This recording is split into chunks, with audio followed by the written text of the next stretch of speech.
Pak Dul nyari apa, Pak? Nyari Mas Tata. Tata siapa, Pak? Tata Krama.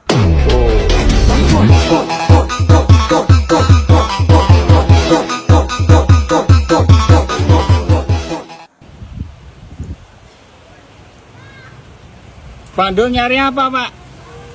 Nyari Mas Topan. Topan siapa, Pak? Topan Santun.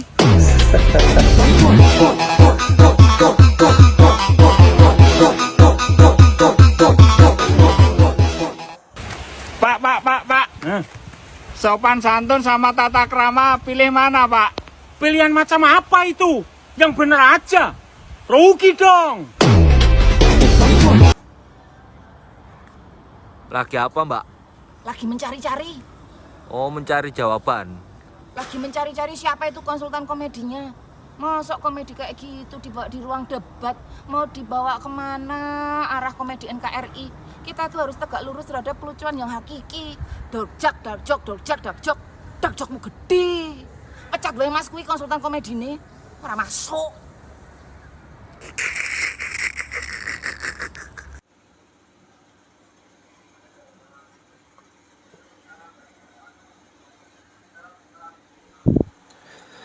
Saya juga lagi mencari-cari guys ya.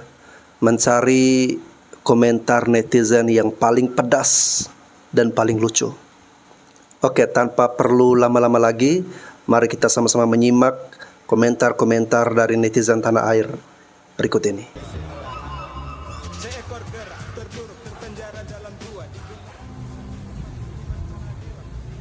Lagi cari apa, Mas? Lagi nyari jawaban. Oh, ada di MK, Mas.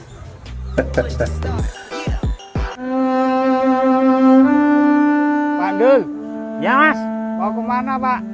mau ke makam Mas. Ngapain, Pak? Mau ngubur Tata Krama. Lah kok gitu, Pak? Sepertinya anak-anak muda kita itu sudah tidak butuh lagi tata krama, Mas.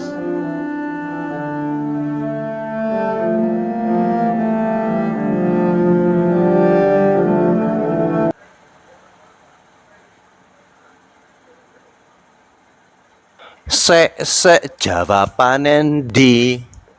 Ora ono jawabane. Ya di dalam kraton mbule piye to iki? Jawabane ora ono sing di kolong meja jawabane. Sek liur. Ndi jawabane? Ada kutu. Kutu iki jawabane. SGIE. Mudeng. Apa iki? SGIE Green Fashion. Fashion. Fashion iki green. Green Fashion. Mudeng. Lali iki. Lali jawaban endi? Ora iso jawab. Barusan nonton debat cawapres Mas Gibran, sampai biasa lemes loh. Lah kok wani-wani ini sampai bergerak ngene, ekot ngene iki sing ngajari sopo? Pecat Mas, lek sampean belajar dengan aku kayak mana nih jawabannya? Ini Mas Gibran harus sing semangat lemes ae. Iki koyo sing ngajari adalah tretan muslim. Karena kalau Coki Pardede yang ngajarin kok ngene, ini mana jawabannya? Mana? Tapi di eval Mas Gibran. Kasihan banget Gibran abis debat dibilang songo, nggak punya etika. Padahal kan dia cuma mewakili potret buram, perilaku politisi muda karbitan ya. Orang pemujanya aja bilang dia yang terbaik kok. Lu makanya nonton debat nggak usah pakai hati nurani. Yang kocak waktu dia nanya ke Pak Mahfud tuh, dia kayaknya nanya cuman dia nggak paham banget tuh. Soalnya pas dia ngejawab ternyata salah juga. Yang penting bahasa Inggris ya. Dia yang tampil, gue yang malu. Tapi tenang Mas Gibran, yang penting kan gimmick Anda videonya FYP. Pak Mahfud sabar banget ngadepin Gibran tuh. Gimana nggak sabar orang anak bosnya ya. Tapi beliau berani loh bilang pertanyaan Gibran receh. Untung aja Gibran nggak bilang, Prof Mahfud, coba dong bilang kata menyengsarakan dengan cepat. Debat malam Caimin lah, keren lah. Ini kayaknya seminggu sebelumnya dia nggak keluar rumah dah, nggak boleh sama istrinya. Jangan kan keluar rumah ya, baru megang HP. Belajar debat dulu, belajar debat. Taruh HP-nya, taruh. Caimin kata Gibran, enak ya Cak, bisa jawab sambil baca teks. Enakan Gibran ya, bisa nyapres sambil jadi anak presiden. Buset. Cuitan salah satu public figure di sosmed begini, anak sekecil itu berkelahi dengan Mahfud. Kenapa bro? Mulai ketar-ketir. Hah? Ketar-ketir anak kecil mulai membangkang, melawan. Hah? Kalau anak kecil punya ide dan gagasan yang bagus, kenapa tidak? Apakah kita anak kecil harus tunduk di bawah lutut orang tua selamanya? Selama itu benar, no problem bro. Kita boleh menghormati mereka, tapi tidak dengan ide dan gagasan untuk kemajuan kita bersama. Jadi kau stop tipu-tipu. Ketar-ketir sama anak ingusan. Lagi mau mencari jawaban dari seorang yang gak punya etika, gak punya adab. Seorang orang tua bergelar profesor dipermalukan. Ini saya seorang petani. Jengkel kali pun. Anda memperalat kami petani. Anda mengatakan bertanya kepada petani. Biasa itu mengalami kegagalan. 3 kali, 2 kali, 3 kali. Gagal apa? Kalian tinggal enak kok. Tinggal pilih tanah. Anda seorang presiden. Tinggal pilih tanah mau ditanah memang kalian itu hanya memikirkan anggaran. Ini bibit jagungnya. Ini bibit jagungnya. Tinggal lempar inilah. Apanya ini? Ini hasilnya. Lebih 2 meter. Bicara memang masalah ubi. Ataupun singkong. Ini batangnya ini. Dilempar ke sana itu. Tumbuh itu. Gak ada itu gagal. Kalau hanya sekedar nanam ubi. Ataupun jagung. Gak ada gagal. Belum kalian disuruh menanam tanaman muda seperti itu, kol ataupun tomat. Di mana ada sejarahnya itu gagal nanam ubi sama jagung? Gak ada itu. Gak benar itu. Katanya bergelar tamatan luar negeri. Katanya Menteri Pertahanan. Nanam ubi aja gagal, gak tahu. Malah bawa-bawa narasi nakut-nakutin. Kami gak ada nakut-nakutin. Yang jelasnya kalian itu loh, menghabis-habiskan uang rakyat sesuka hati kalian. Biaya triliunan gagal. Nanam ubi dan nanam jagung masih kata membawa-bawa memperalat kami petani. Petani mana? Katanya sama petani itu nggak ada itu kalau cuma nanam ubi sama jagung gagal. Nggak ada itu. Petani Longor itu yang mengatakan gagal itu nanam ubi sama jagung. Nggak ada itu, bohong itu. Nanam ubi aja sama jagung kok gagal. Ini nah itu. Kalian tinggal minta aja loh. Tinggal minta anggaran aja loh. Kurang pupuk pasti ada. Kurang uang pasti ada. Tanah yang mana kalian suka mau kalian tanamin pasti ada. Malah bilang gagal-gagal. Katanya tamatan luar negeri. Tapi etika nggak ada. Nggak beradab. Orang beradab pasti punya ilmu, tapi orang berilmu belum tentu beradab. Kalaupun berilmu, iblis pun lebih tinggi ilmunya daripada manusia. Itu kata Syekh Abdul Qadir Al-Jailani. Mungkin Pak Gibran memang sosok anak muda yang pintar, berwawasan tinggi, dan lain-lain. Tapi menurut aku, sebagai mantan anak debat, akrobatik-akrobatik ataupun drama-drama dan atraksi seperti ini seharusnya nggak layak untuk ditampilkan di panggung perdebatan. Pas ngeliat cuplikan ini, aku benar-benar inget banget pas awal aku ikut berkompetisi debat di sekolah menengah atas. Di situ lawannya setara anak SMA, dan jujur secara emosional ataupun mental memang belum terkendali. Bahkan waktu itu aku dan tim aku dibilang bodoh oleh mereka. Gak hanya sekadar ejekan verbal, tapi mereka juga mengejek kami lewat gestur tubuh yang mereka perlihatkan. Dan hal tersebut sama persis dengan apa yang Mas Gibran lakukan. Tapi balik lagi, coach atau guru pendamping kami selalu bilang untuk mengutamakan etika pada saat debat. Gak ada gunanya kita ngelawan orang yang lagi emosi. Yang ada hal tersebut terus-menerus memupuk rasa kemarahan dari si orang tersebut. Dan endingnya jadi bukan adu gagasan, tapi adu jotos. Makanya aku appreciate banget sama Prof Mahfud dan juga Caimin yang benar-benar menghadapinya dengan kesabaran dan keikhlasan. Salam damai. Yang menghormati lawan bicara. Serem banget. Kalau dapat pemimpin yang mulutnya bisa twice.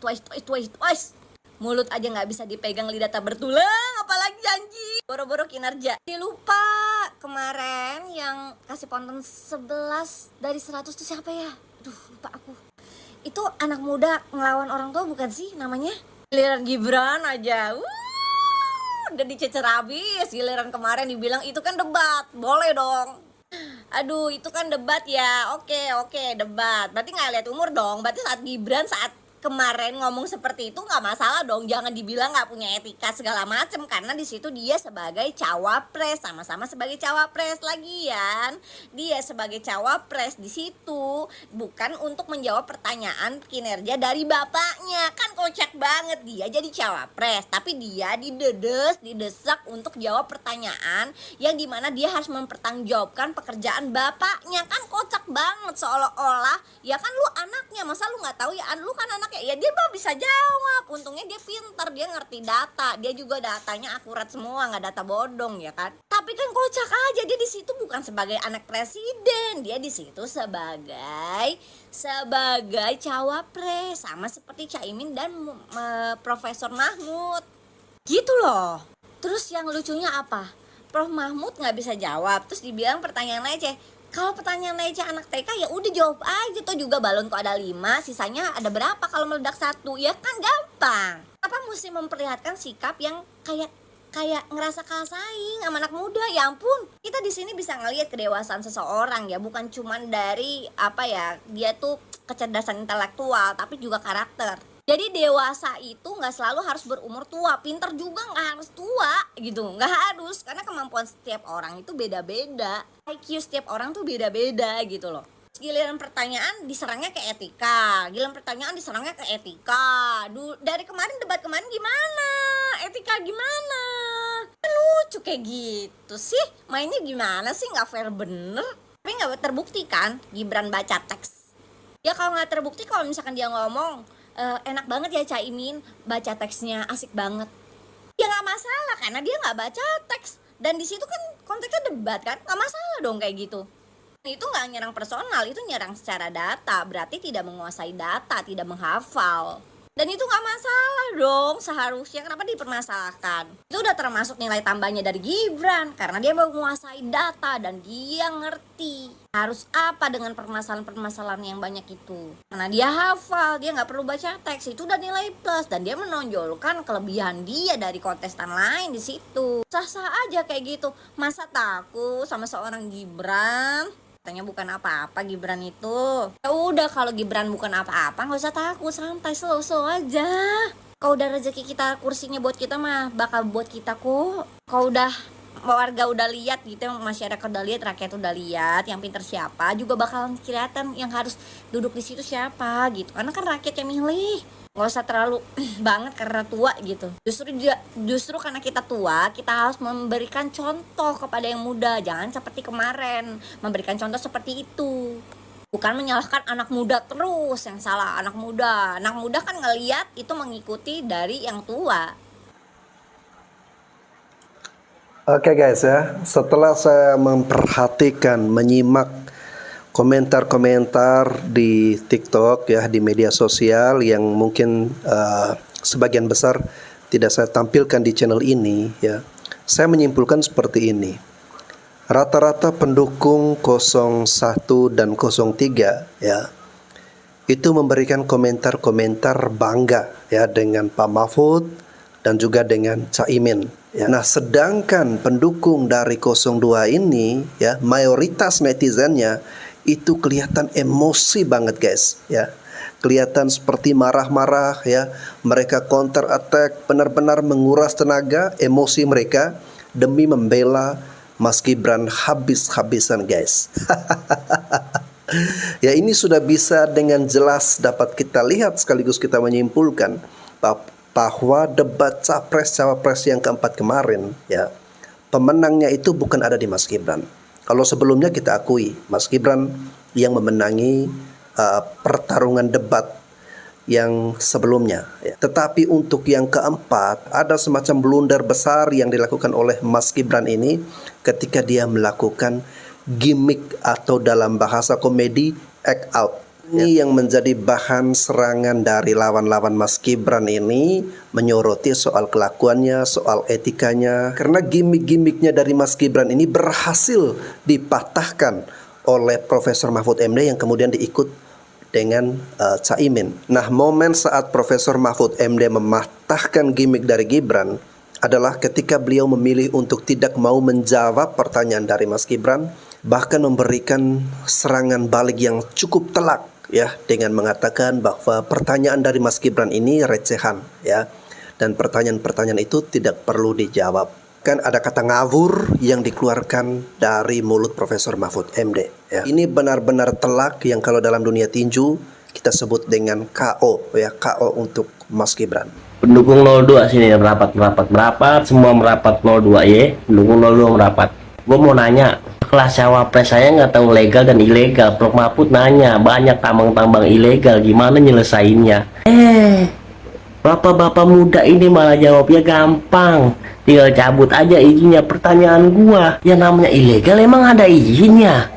Kasih tahu gue, ilegal nggak ada izinnya anjing.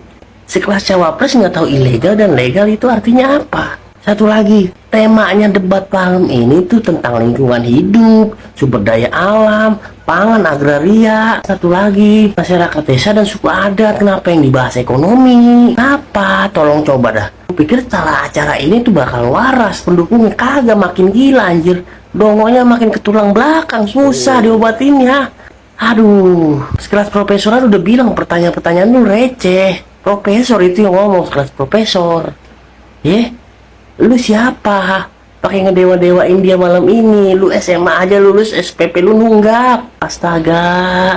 Soalin Alin malam ini the best, tai kucing. Lu ngapain pakai begini-gini segala, ngapain? Lu tuh lagi tampil dilihat sama satu Indonesia. Gak pantas banget adab lu begitu kepada yang lebih tua. Gua takutnya kalau Pak Prabowo yang digitu ini udah lagi ada dawai part 2 nih yang kayak begini nih. Sayang aja Mahfud yang digituin. Tapi tenang, pendukung yang Mahfud gak mungkin cengeng kayak pendukung lu. Lagian nih pakai ngomong Caimin nyontek, gua kasih tahu, lu ngejabarin SGIE aja full teks pakai baca teks. Itu cuma sekedar SGIE lu baca teks. Pintar pendukungnya bilang, tapi kok semalam gak baca teks? Semua di meja debat itu ada kertas. Punyuk. Lagi gua mau kasih tahu, bapak lu tuh dulu debat sama Prabowo dari nanya jawabnya full teks semua. Gak sok-sokan anjing, ya Allah. Ya Tuhan tolong, kenapa kedongan ini makin merambat luas. Seorang profesor aja kau rendahkan, apalagi kami nih. Kalau kau udah jadi rakyat kau rendahkan. Sanggup kau merendahkan orang tua, seorang profesor. Mana kalau kau udah jadi? Woi bro, otak bro, profesor kau rendahkan. Itulah lampu sebagai apa negara kita bilang. Banyak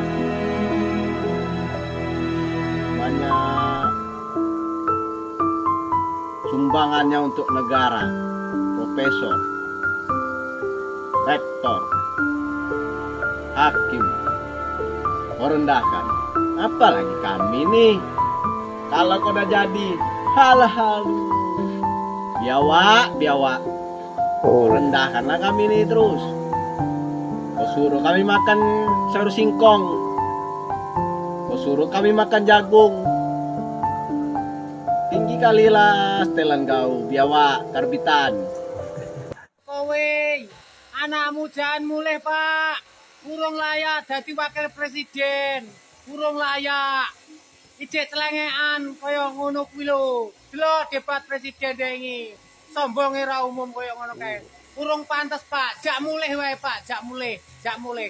Pasrahno sing wis mateng wae Pak. Pak Ganjar Mahfud, iku sing wis mateng Pak. Demi Indonesia, serahkanlah sama Pak Ganjar dan Pak Mahfud. Itu Pak. Gibran durung wayahe. Kemarin tuh ada orang pakai baju Naruto tapi otaknya Suneo. Itulah yang terjadi di debat cawapres kemarin. Masalahnya gimana? Gue tuh udah nonton ILC, nonton apalagi tuh Mata Najwa dan sebagainya. Udah berkali-kali. Mungkin yang paling kasar itu Hotman Paris sama Ruth Sitompul, atau mungkin dulu Munarwan kali ya yang lempar air, itu udah paling kasar. Tapi dalam debat yang beradab itu, gua nggak pernah melihat ada gestur ataupun body language yang seperti itu. Nah, ini terjadi di debat cawapres, sudah pasti tidak ada etika. Apalagi dia berdiri di situ, tidak beretika juga gitu. Nah, maka dari itu gue mengambil kesimpulan kenapa cawapres-capres itu harus 40 tahun. Karena dia dianggap dewasa secara emosional, karena dia dianggap dewasa secara intelektual. Masalahnya kita lihat di internet sekarang itu sentimennya cukup negatif dan banyak pertanyaan yang dia sendiri pun nggak ngerti menjelaskannya. Secara data juga banyak salah. Aduh, ya nyinggung-nyinggung orang, pakai catatan dan sebagainya. Nggak tahu bapak dia 10 tahun pakai catatan kalau pidato. Seenak itu memangnya kalau jadi anak pres. Kata gue mah, si Samsul lelaguan. Orang nanya apa, jawabnya apa. Lagi kemana ada tambang ilegal yang ada izinnya? Kagak ada. Itu kan namanya ilegal. Kalau legal, resmi itu baru dapat izin. Boleh tuh dicabut izinnya. Ini tambang ilegal, mau dicabut izinnya. Yang ngasih izin siapa? Aduh, kadang-kadang Samsul. Dapat salam lu dari Bang Coki. Aku ngaku cerdas, lawang di debat aja masih suka nyontek, lihat catatan. Kalau Mbak Ajeng pernah ikut acara debat atau pernah menjadi peserta debat, Mbak Ajeng akan tahu bahwa debat itu bukan arena untuk menunjukkan seberapa pintar seseorang itu menghafal, enggak. Dan di dalam debat itu tidak ada larangan untuk membawa catatan, sumber lain seperti data-data, itu enggak apa-apa, daripada ngawur. Daripada kita menyalahkan, datamu salah, tapi ketika disuruh menunjukkan data benarnya seperti apa, enggak bisa, itu kelihatan enggak pintar banget gitu. Jadi tidak atau bukan merupakan hal yang tercela bagi Caimin untuk membawa catatan, membaca apa yang dia catat, it's okay. Lawang Caimin dibantu dengan catatannya sendiri aja saman repot. Sementara si Gibran dibantu keputusan MK, sampean nggak malu.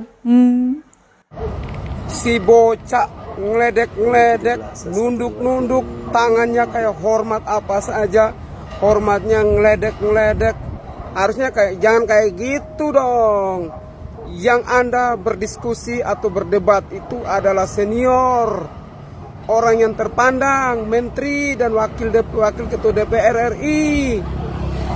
Anda sebagai wali kota harusnya memahami etika dalam berdiskusi maupun berdebat.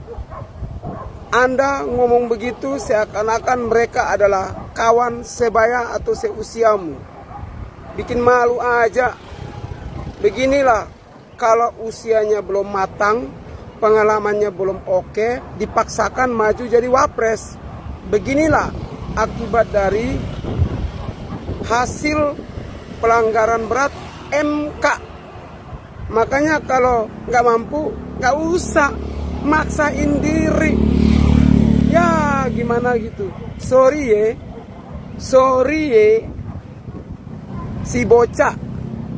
Udahlah. Begini mau jadi pemimpin bangsa kita, pemimpin negeri ini. Hah? Aduh, lebih gue tidur aja deh, gue mimpi yang lain aja deh daripada mimpi lihat elu ngotot, paksa diri, mau maju wapres, ginilah sudah. Aduh, negara mau dibawa kemana nih kalau beliau jadi wapres kita? Fritz Alorboy.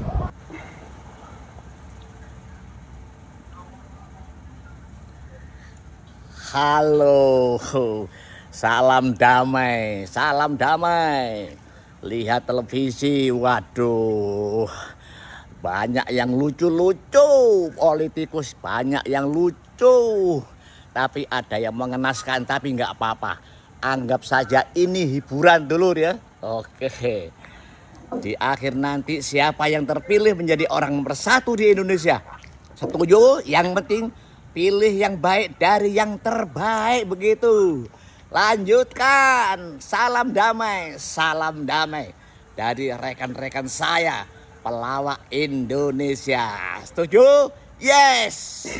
Semoga kita memilih yang terbaik dari yang baik. Semoga kita semua baik pendukung dari Pak Ganjar, pendukung dari Pak Anies, maupun pendukung dari Pak Prabowo, ya. Siapapun yang memenangi pertarungan Pilpres nanti, kita harus siap untuk menang, guys, ya. Sekaligus juga kita harus siap untuk kalah, ya. Mau Pak Prabowo, Pak Anies ataupun Pak Ganjar yang terpilih, kita akan menghormati dan mengakui bahwa itu adalah pilihan dari mayoritas masyarakat Indonesia. Itu adalah presiden dan juga wakil presiden kita.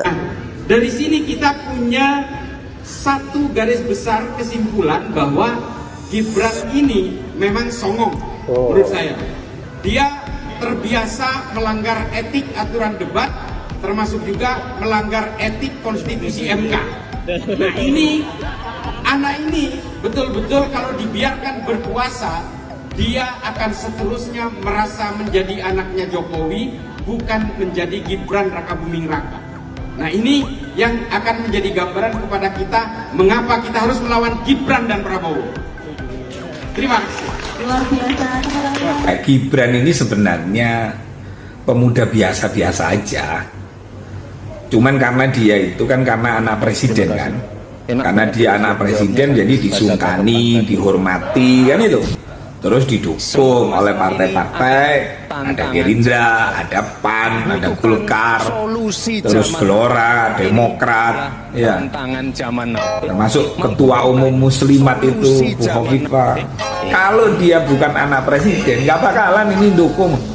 Apalagi waktu Gibran, saudara Gibran ini nyalon kan melalui jalur Mahkamah Konstitusi yang memang ada masalah. Kok bisa dikatakan ada masalah? Iya, buktinya pamannya itu kan diberhentikan. Berarti kan memang ada masalah, gitu loh. Nah, sesuatu yang lahir dari masalah pasti kedepannya akan bermasalah. Pilih presiden pakai otak, gak usah pakai hati, gak usah pakai perasaan. Lu lihat visi misi capresnya, lu lihat masalah fundamental yang ada di negeri kita itu apa? Pendidikan, korupsi. Lu lihat siapa capres yang paling potensial untuk menyelesaikan masalah-masalah ini. Kita itu 80% ke atas baru lulus SMA. Jadi masalah pendidikan kita itu masih sangat fundamental. Nah, lu lihat capres mana yang paling relate dan paling possible untuk menyelesaikan masalah-masalah kita. Lu jangan mau disogok sama program-program yang memang gak ada gunanya. Lu lihat, misalkan ini program makan dan susu gratis relate gak sama masalah yang lagi dihadapin sama masyarakat-masyarakat di kita. Terus lagi masalah korupsi. Lu lihat siapa yang paling bisa menyelesaikan masalah-masalah korupsi. Lu gak usah marah-marah kayak kemarin kejadian Rafael Alun, terus Dirjen Pajak, ada indikasi korupsi triliunan di Dirjen Pajak gitu. Rafael Alun, Mario Dandi yang kayak gitu lu marah-marah. Lu mau lihat kayak gimana tuh orang-orang kayak gitu di treatmentnya kayak gimana, dimiskinkan atau ditambah gajinya, ngerti gak lu? Kalau sekarang lu milih presiden gak tepat atau salah, lu jangan marah-marah nanti ketika ada kasus-kasus hukum yang memang tidak bisa diselesaikan secara adil menurut lu. Kalau menurut lu korupsi itu adil dihukum 2-3 atau 4 tahun gitu dan tidak dirampas asetnya, ya lu pilih presiden yang memang programnya kayak gitu, ngerti nggak lo? Tapi kalau lu pengen ngelihat koruptor-koruptor dihukum berat seperti dimiskinkan, lu pilih capres yang punya program kayak gitu. Lu lihat lagi, lu mau nggak anak-anak 5 tahun ke depan akses pendidikannya mudah? Lu pilih presiden yang kayak gitu, ngerti lu? Apakah akan membawa masyarakat kita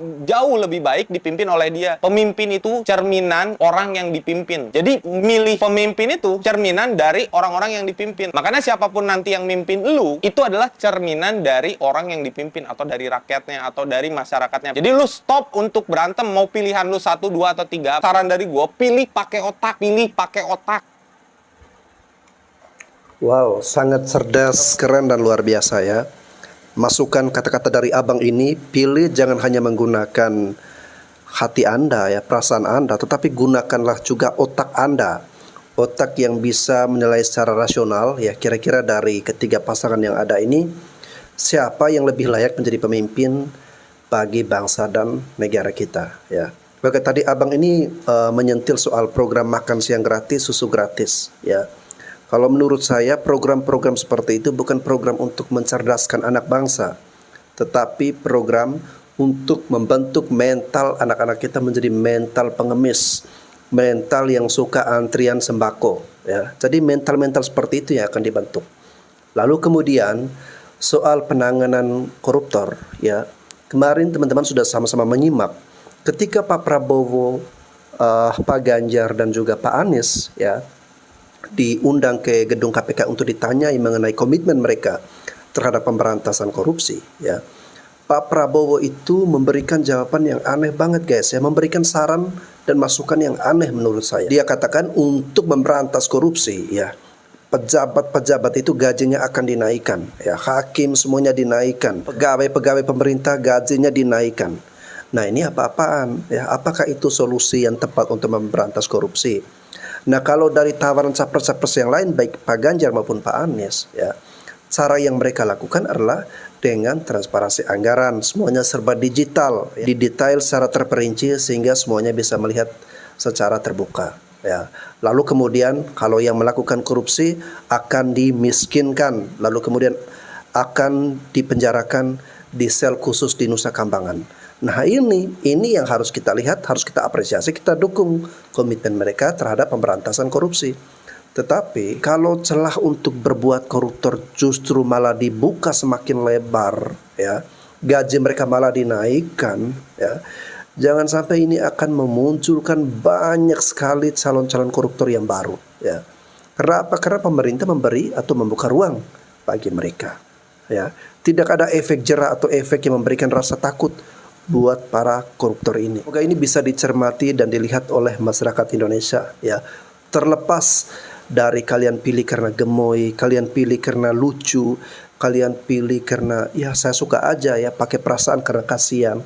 Pakailah otak Anda. Kita pilih pemimpin ini untuk nasib kita, untuk bangsa dan negara kita. Semua kekayaan alam dipertaruhkan. Jangan mau memberi sembarangan kepada orang yang sebenarnya tidak pantas dan tidak layak untuk kita beri kepercayaan menjadi pemimpin bagi bangsa dan negara kita, ya. Serahkanlah kepada yang berpengalaman, serahkanlah kepada orang yang mau bertanggung jawab, berkomitmen untuk menjaga atau membawa bangsa dan negara kita ini ke arah yang lebih baik. Kalau Anda sampai saat ini masih berpikir untuk menyerahkan negara kepada orang yang tidak berpengalaman, orang yang ingin meningkatkan jumlah aset-asetnya, maka Anda ingin bangsa dan negara kita ini bukan ke arah kemajuan tetapi ke arah kehancuran. Oke guys, terima kasih sudah menyaksikan video ini. Saya Bastian Sebo, sampai jumpa lagi.